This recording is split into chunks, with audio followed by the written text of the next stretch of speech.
അമേരിക്കയുടെ മെക്സിക്കോയും കാനഡയ്ക്കും എതിരെയുള്ള താരിഫ് ഇന്നലെയാണ് നിലവിൽ വന്നത്. മെക്സിക്കോ തിരിച്ച് താരിഫ് ചുമത്തുന്നത് കുറച്ചുകൂടെ വെയിറ്റ് ചെയ്യാൻ തയ്യാറാണെന്ന് പറയുന്നു.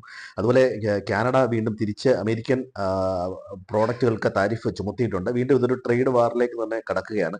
ചൈനയിൽ ഇവിടെ പോളിറ്റ് ബ്യൂറോയുടെ മീറ്റിംഗ് എടുക്കുന്നുണ്ട്. കൂടുതൽ സ്റ്റിമുലസ് പാക്കേജുകൾ വരാൻ സാധ്യതയുണ്ട്. ഇനി മറ്റെന്തെങ്കിലും താരിഫ് ചുമത്തുന്ന കൂടുതൽ ഡീറ്റെയിൽസുകളും ഇനി വരാൻ സാധ്യതയുണ്ട്.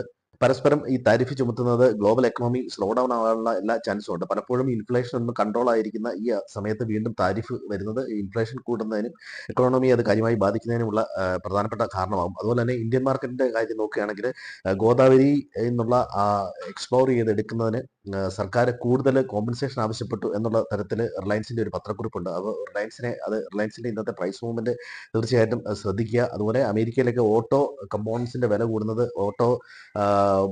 വണ്ടികൾക്ക് വീണ്ടും വില കൂടുമെന്നുള്ള ഒരു ആശയക്കുഴപ്പവും ഉണ്ടാക്കിയിട്ടുണ്ട്. അതുപോലെ ഇന്ന് ഇന്ത്യയിലെ സർവീസ് PMI ഡേറ്റയുണ്ട്. അതുപോലെ തന്നെ ഫ്രാൻസ്, ജർമ്മനി, യൂറോ സോണിലെ സർവീസ് PMI ഡേറ്റയുണ്ട്. കഴിഞ്ഞ ദിവസം മുമ്പ് മാനുഫാക്ചറിംഗ് PMI ആണ്. അതുപോലെ തന്നെ US നോൺ പേറോൾ അൺഎംപ്ലോയ്മെന്റ് ഡേറ്റയും സർവീസ് PMI ഡേറ്റയും ഇന്നുണ്ട്. ഈ F&O പൊസിഷൻ നോക്കുകയാണെങ്കിൽ ഫോറിൻ ഇൻസ്റ്റിറ്റ്യൂഷൻസ് 83% തന്നെ ഷോർട്ട് പൊസിഷനിൽ നിൽക്കുകയാണ്.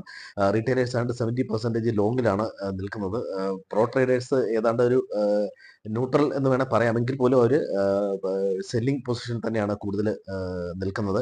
പൊതുവെ മാർക്കറ്റിൽ ഏതാണ്ട് ചില ഇൻഡിക്കേറ്റേഴ്സ് ഒക്കെ ഓവർസോൾഡ് എന്നുള്ള രീതിയിൽ കാണിക്കുന്നുണ്ട്. ഒരുപക്ഷെ 21,800, 21,600 ലെവലുകളിൽ സപ്പോർട്ട് കിട്ടിയേക്കാം.